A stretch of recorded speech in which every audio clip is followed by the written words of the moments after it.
बिस्मिल्लाहिर्रहमानिर्रहीम अस्सलाम वालेकुम दोस्तों, आज हम ऐसे फ्रूट प्लांट के बारे में आपको इन्फॉर्मेशन देंगे जो हमारे गार्डन में लगा हुआ है।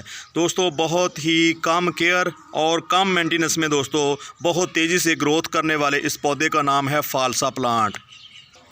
हमारा ये फालसा प्लांट 5 से 6 साल पुराना है। दोस्तों, हमने इस फालसा प्लांट को ग्रो नहीं किया था, बल्कि ये खुद ब खुद सीड के ज़रिए ग्रो हुआ प्लांट है। दोस्तों, जैसे ही दिसंबर आता है इस पौधे के ऊपर लगे हुए बड़े बड़े पत्ते पीले होकर गिरने लगते हैं, जो एक कुदरती अमल है। दोस्तों, इससे पहले कि आगे बढ़ा जाए, आपसे हम्बल सी रिक्वेस्ट है कि आप हमारी वीडियो को लाइक कर दें और हमारे चैनल को सब्सक्राइब कर दें। तो सबसे पहले फालसा की केयर की बात करते हैं। इस पौधे को किसी ख़ास किस्म की केयर की ज़रूरत नहीं होती। फालसे का पौधा बहुत ही ज़्यादा हार्डी प्लांट होता है। फालसे का पौधा ऐसे इलाकों में खूब ग्रोथ करता है जहाँ पे मिट्टी नरम और भुरभुरी होती है और सॉफ्ट होती है। फालसा प्लांट को पानी की बहुत कम ज़रूरत होती है, क्योंकि इस पौधे की जड़ें ज़मीन में गहराई तक चली जाती हैं। वहाँ से इसकी जड़ें पानी की ज़रूरियात पूरी करती रहती हैं। फालसे के पौधे से ज़्यादा फ्रूटिंग लेने के लिए दोस्तों इसके हर साल हार्ड प्रूनिंग करना पड़ती है। अगर आप इसकी प्रूनिंग नहीं करते तो इसके ऊपर ना ही नई ब्रांचें निकलती हैं और ना ही दोस्तों फ्रूटिंग होती है। इसलिए इस पौधे की हमें हार्ड प्रूनिंग करना पड़ती है। तो यहाँ पे आप देख रहे होंगे हमने 2-2.5 फीट तो इसको छोड़ के दोस्तों इसकी प्रूनिंग की हुई है, जो गलत काम है। इसकी प्रूनिंग ज़मीन से जितना आपको बाहर नज़र आता है वहीं से आपको इसकी हार्ड प्रूनिंग कर देनी चाहिए। लेकिन हमने इस दफ़ा तजर्बा किया था कि हम इसको 2-3 फीट जो है ना छोड़ के इसकी प्रूनिंग करेंगे, लेकिन इसके रिज़ल्ट आप देख रहे हैं कि शाखें जो है ना आपको खुश्क नज़र आ रही हैं। ऊपर वाली जो जितनी शाखें हैं वो आपको खुश्क नज़र आ रही हैं। जो भी ब्रांचें निकली हैं वो तकरीबन जो है ना 90% वो बिल्कुल ज़मीन के साथ जो ब्रांचें हैं वो वहीं से ग्रोथ कर रही हैं। तो इसका मतलब ये हुआ कि इस पौधे की हार्ड प्रूनिंग करनी चाहिए और जो जितनी भी ज़मीन से बाहर पौधा होता है उसको पूरे को ख़त्म कर देना चाहिए। तो इससे आपका पौधा बुशी और घना होता है और उसके ऊपर ज़्यादा से ज़्यादा फ्रूटिंग होती है। दोस्तों, अगर इन ब्रांचों को बिल्कुल ज़मीन के करीब से काटा होता तो इस पौधे के ऊपर इससे भी ज़्यादा फ्रूटिंग होती और इससे भी ज़्यादा हमारा पौधा घना होता। फ्रूटिंग तो इसके ऊपर अब भी माशाल्लाह काफ़ी है, आप देख रहे हैं, लेकिन इससे भी ज़्यादा बुशी प्लांट बन जाता अगर हमने इसकी जो ब्रांचें हैं बिल्कुल ज़मीन के करीब से काटी होती। दोस्तों, अब बात करते हैं कि फालसे के पौधे के ऊपर कौन कौन सी बीमारियां लगती हैं। मैं अपने तजर्बे की बुनियाद पे बात कर रहा हूं, क्योंकि ये जो पौधा है ये 5-6 साल से हमारे गार्डन में लगा हुआ है। तो मैंने देखा है, मैंने नोट किया है, इस पौधे के ऊपर कोई ख़ास बीमारी नहीं लगती। सिर्फ़ और सिर्फ एक मक्खी जो इसके ऊपर हमलावर होती है वो भी सिर्फ़ और सिर्फ इसके पत्ते को खाती है। पत्ते को दोस्तों काट के वो अपने बिल में ले जाती है और बिल में दोस्तों कहाँ पे ले जाती है, मैंने उस मक्खी का पीछा भी किया है तो वो मैंने देखा है उसका बिल जो होता है वो बग़ैर सीमेंट की हुई दीवार में होता है। जैसा कि आप सामने देख रहे हैं ईंटें लगी हुई हैं, उनमें दर्जें आपको नज़र आ रही हैं। तो इस तरह की जगह पे उन्होंने अपना बिल बनाया होता है। वो बिल में इस पत्ते को काट के ले जाती है और उसी में दोस्तों अपने अंडे देती है। तो यहाँ पर आप एक पत्ता देख रहे हैं, तो इस पत्ते को भी उस सुंडी उस मक्खी ने काटा हुआ है।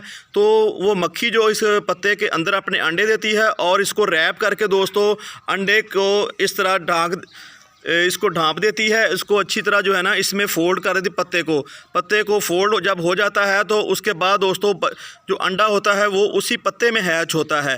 तो वहीं से उसके अंदर जो नई जो मक्खी होती है वो पैदा हो जाती है। तो वही मक्खी दोस्तों दोबारा जो है ना इस पत्ते को खाती है। चंद दिन जब जो बच्चे उसके छोटे होते हैं तो उसी पत्ते को अपनी खुराक के तौर पे इस्तेमाल कर रही होती है।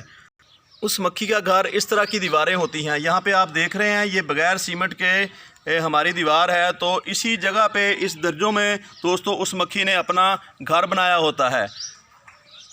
तो अब बात करते हैं इसके ऊपर लगने वाले फ्रूट को किस सुंडी से ख़तरा होता है या किस दोस्तों मक्खी से हम ख़तरा होता है। तो मैंने देखा है कि इसके फ्रूट जो ज़्यादा तादाद की होने की वजह से दोस्तों ना तो सुंडी का शिकार होते हैं और ना ही दोस्तों किसी मक्खी का शिकार होते हैं। आम तौर पे देखा गया है कि जो फ्रूट फ्लाई होती है ये बहुत ज़्यादा नुकसान कर रही होती है हमारे फ्रूट का। तो ये पौधा के ऊपर जो फ्रूट लगता है तो वो इसका साइज़ बहुत छोटा होता है और ये जब कच्चा होता है तो बहुत ही हार्ड होता है। जब फ्रूट फ्लाई एक तो इसके अंदर अंडा नहीं दे सकती क्योंकि इसका साइज़ छोटा होता है, तो साइज़ छोटा होने की वजह से दूसरा ये इसका जो फ्रूट होता है वो सख्त होता है।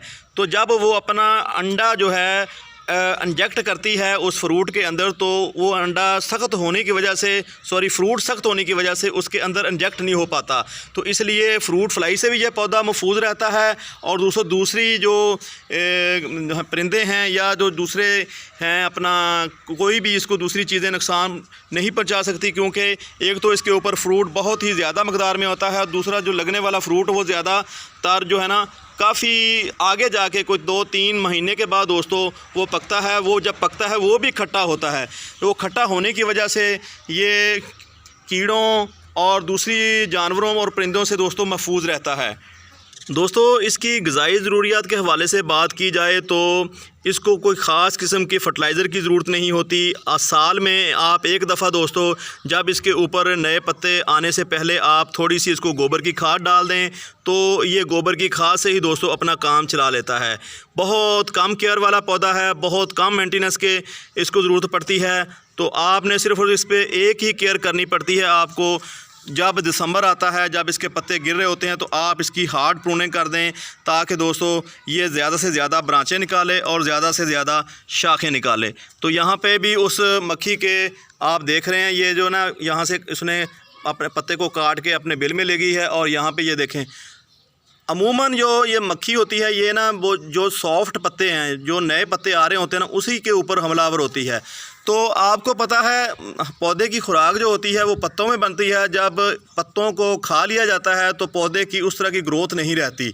तो इसलिए एक ही जो मक्खी की वजह से दोस्तों या तो ये हमारे इधर अपने घर में लगा हुआ प्लांट है इसलिए यहाँ पे वो मक्खी हमला करती है। मुझे वैसे जिन्होंने फार्मिंग की हुई है फालसा की तो उनका तजर्बा अपने हिसाब से होगा, लेकिन जो मेरे साथ जो मामला पेश आ रहा है पिछले 5-6 साल से जब से ये पौधा लगा हुआ है तो मैं तो अपने तजर्बे की बुनियाद पे कह रहा हूँ कि ये मक्खी जो है ना इसके पत्ते जब काटती है तो पौधा जो है ना काफ़ी स्ट्रेस में चला जाता है। देखें कितने खूबसूरत पत्ते हैं, नरमो नाजुक पत्ते हैं। तो इसलिए उसको काटने में बहुत ये जितने भी पत्ते हैं देखो उसने काटे हुए हैं। तो और कोई ख़ास केयर नहीं करना पड़ती, इसको पानी की इतनी ज़रूरत नहीं होती, इसको खाद की इतनी ज़रूरत नहीं होती। तो दोस्तों आज की वीडियो कैसी लगी? अगर वीडियो अच्छी लगी है तो प्लीज़ एक लाइक तो कर दें। तो अगर आप मेरे चैनल पे नए हैं तो चैनल को सब्सक्राइब कर दें। जज़ाकल्लाह, अस्सलामु अलैकुम वरहमतुल्लाहि वबरकातुहू।